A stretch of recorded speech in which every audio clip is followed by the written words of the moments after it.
Should you buy Marvel's Avengers in 2022? So I made a review of Avengers in September of last year, and it's fair to say I was very critical, and rightly so, but I never played the expansions. Avengers is almost always on sales these days, and a comment mentioned that it's even below $10 now, so I thought it would be cool to hop in and see if I was overly harsh at the time, as well as review the expansions and talk about the general bugs and performance, so sit back, relax, and enjoy.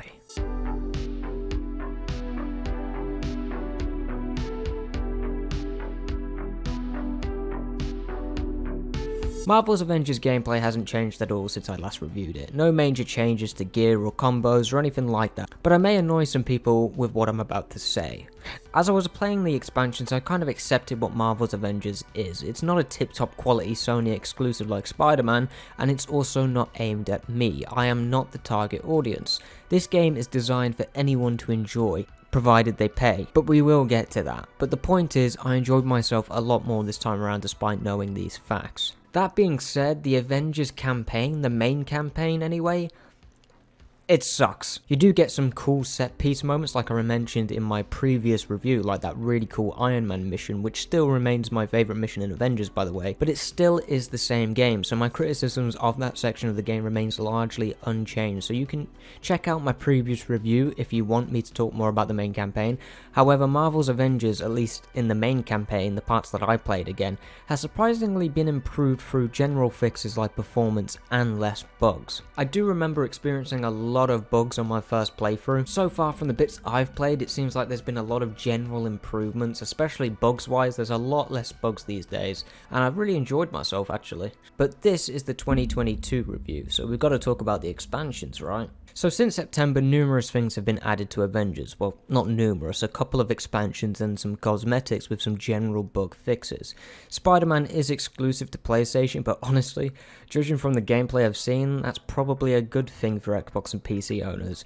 I'm sure we have all seen the web shooter animations. We also get access to Hawkeye and Kate Bishop, but best of all, Black Panther. I believe Crystal Dynamics also added a lengthy raid, which for some seems to take up to 2 hours to complete, which is a long raid, especially with no breaks in my opinion, but if that is your kind of deal, if you love raids like that with non-stop action for 2 hours straight with some decent challenges, that'll be good for you, but I'm pretty sure there's only one raid in there, maybe two?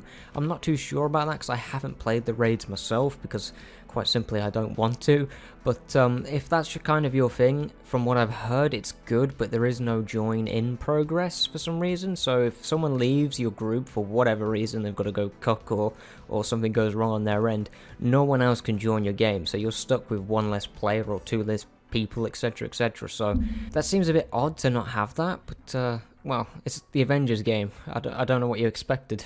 So all of this DLC is actually added for free, but when something is free there is usually a catch, so let me take you to the wonderful world of the Avengers Marketplace. The Marketplace is even worse than when I first played. Every 5 seconds you're reminded that the Marketplace exists, and it's easy to see why.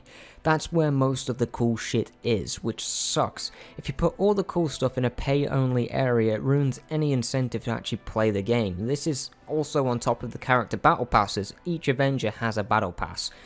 Yes, there are 9 battle passes in this game. There are 9 characters you can play as, there are 9 battle passes. Jesus.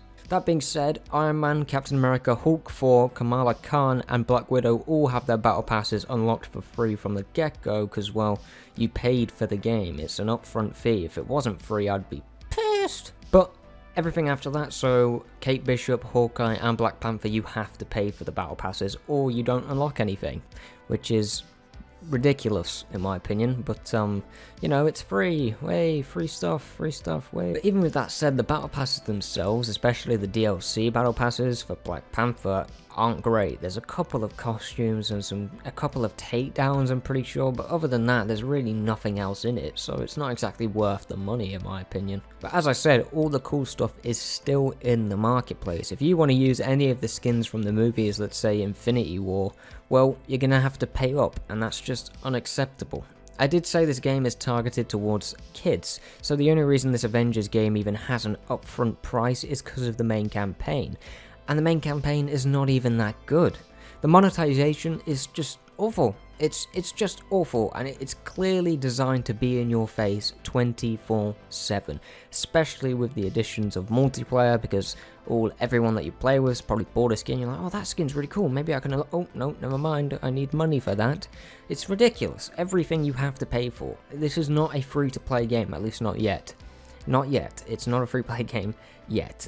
I'm pretty sure that's coming eventually, but not within the close future. Maybe in a year's time, something like that. It probably will go free to play. But yeah, the monetization, it's just terrible. It's designed for kids, and it's designed to manipulate minds so they can have all the cool shit. It's literally the exact same monetization scheme of pretty much any battle pass, any live service game, any Ubisoft game when it comes to microtransactions anyway for progression. It's the exact same thing. You can buy gameplay modifiers, I think it is, so you can get XP quicker. That might have been removed, but from what I remember, it was pretty egregious, and honestly, if you have anything like that in your game, it's just insulting to the person that's bought it, because now you're telling them, oh, you want to play less of the game because we've made it so grindy, you're bored out your mind and you don't actually want to play the damn thing, you just want to complete it, and then it becomes a chore. I don't understand why these monetization practices are so profitable. I don't know why people keep buying it, but I guess someone in business knows how the human mind works more than me, so there you go.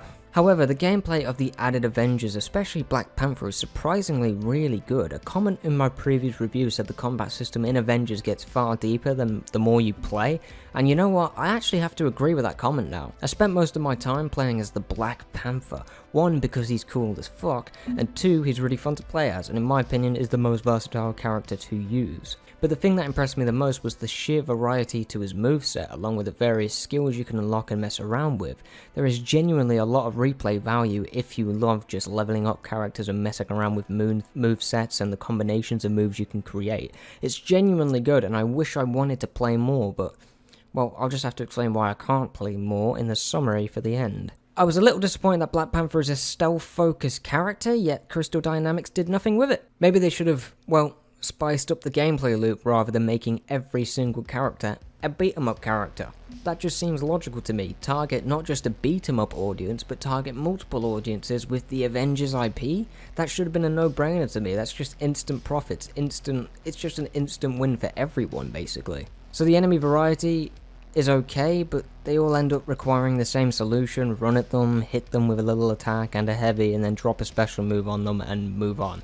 That's the gameplay loop. It is unfortunately the same for basically all the enemies. The variety comes in with the enemy attacks. Some fire lasers, some hit you with some icy cold attacks that freeze your ass if you take too long, and others are just generic big bads. They run at you, they scream, and then they move on. You know what I mean? Boss fights are still ass, especially in the DLCs. It's quite literally the same loop, except this time they have like 2 or 3 attacks you have to learn. Elden Ring has like 60 bosses and more. They have more than 60 bosses. The Avengers game, come on. You're an Avengers game. You have access to all these villains and you can't make a single decent boss. Just one, please. The Abomination fight was okay. The DLC boss fight was okay. It's just so average. It hurts, man. It hurts.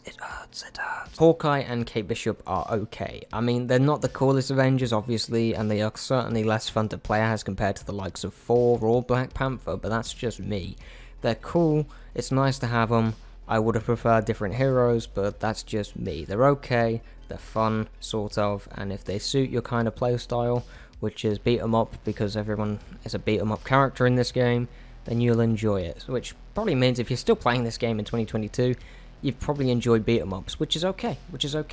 I'll actually get to that in just a minute for you guys. The expansions are cool, and there are glimmers of what this game could be, but I just don't think Avengers will ever reach its full potential. There are so many creative options they could have went with, but it's still another generic beat 'em up most of the time. I do want to keep playing though. I haven't fully leveled up characters or messed around with all the skills, but there is simply no incentive unless you pay for the battle passes, and I simply refuse, and many others will as well, because, well, we just don't want to pay for content that should already be in the game. You know what I mean? It's just the way it is. But how is the quality of the expansions? Because I think that should be the deciding factor in whether you do actually buy this game in 2022 due to its reputation. Well, what you get for free is great, but it's free, as I've said already, so there's going to be caveats. For example, what you're getting lengthwise, specifically for the Black Panther DLC, is probably free, maybe, if you really take your time, 5 hours of content, and that's your lot.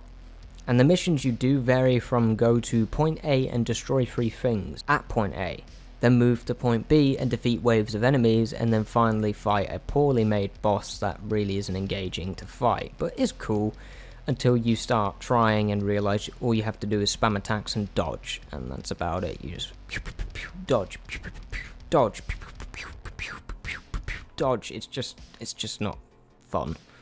Quick break in the middle of the video. I know, I'm that YouTuber, blah blah blah, but if you are enjoying this video, smash that like button. If you are new here, subscribe, I'd really appreciate it. So the gameplay of Avengers remains the same, even in the expansions. Go to place, beat up a load of spongy enemies, and move on.